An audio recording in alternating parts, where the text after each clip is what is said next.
Hello everyone. So let's discuss about the femoral nerve. The thigh is divided into three compartments: anterior, medial and posterior compartment. Each compartment has its respective nerve. So the chief nerve of the anterior compartment of the thigh is our femoral nerve. The femoral nerve is basically the largest branch of the lumbar plexus. What is the root value of this nerve? Root values are very important. They are asked in vivas, also in the form of MCQs. Okay, so the root value is dorsal division of the anterior primary rami of spinal nerves L2, 3 and 4. So before I tell you about its course, there is one important concept you should know. So what happens is that, the inguinal ligament basically extends from the anterior superior iliac spine up to the pubic tubercle. So there are two important landmarks you should know about.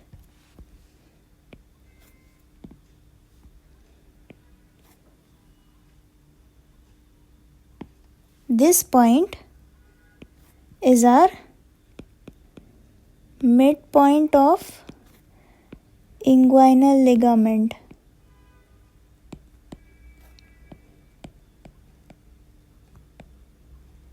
And this is our mid-inguinal point.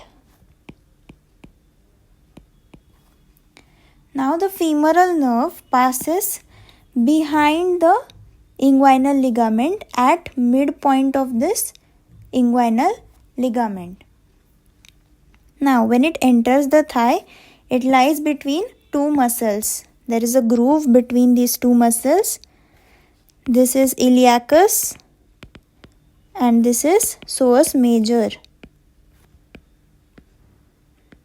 These are the muscles that we have discussed in the floor of the femoral triangle. So the femoral nerve lies lateral to the femoral artery and it is not a part of the femoral sheath. Why? Because it is present below the fascia iliaca, which forms the posterior wall of the femoral sheath. Okay, so if this is the fascia iliaca, so this is the posterior wall and this is the anterior wall of the femoral sheath, and your nerve lies behind this fascia iliaca. Therefore, it is not going to be a part of the femoral sheath. Now what happens is that it gets divided into an anterior and a posterior division, by which artery? Lateral circumflex femoral artery. You can remember this by remembering the relation of the femoral nerve to the femoral artery, which is lateral. So lateral circumflex femoral artery. Okay, so now let us discuss its branches and distribution. So the trunk of the femoral nerve is going to give branches to iliacus and pectineus muscle. Okay, and about the anterior division, it is going to give a branch to the sartorius muscle and it is going to give two cutaneous nerves.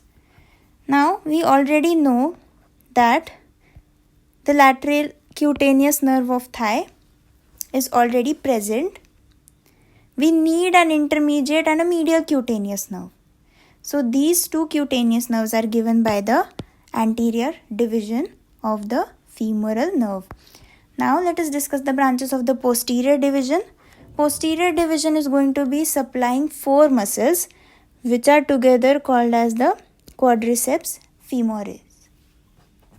These are rectus femoris and three vasti: vastus medialis, intermedius and lateralis.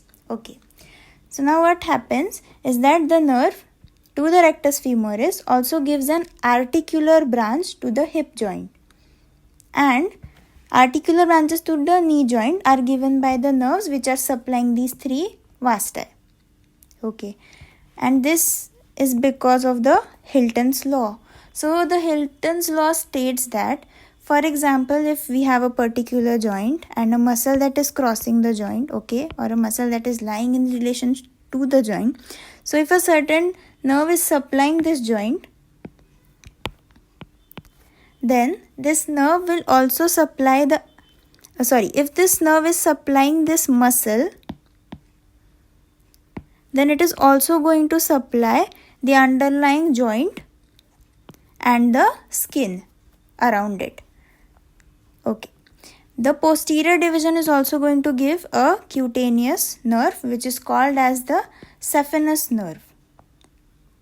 Then the femoral nerve is going to give vascular branches to the femoral artery. Okay, now let us discuss the clinical. So in the clinical portion, we can see that the femoral nerve might get damaged by any wound in the groin. This is actually a rare condition, but if this occurs, what will happen? There will be paralysis of the muscles that are supplied by this nerve. Okay, so quadriceps femoris are going to get paralyzed, and also there will be sensory loss over the anterior and medial side of thigh and medial side of leg up to the ball of the great toe. This we have already discussed in femoral triangles clinical part. Okay, so in this we can clearly see how femoral nerve is getting divided into anterior and posterior branches by the lateral circumflex femoral artery. Okay, so this was all for today. Thank you.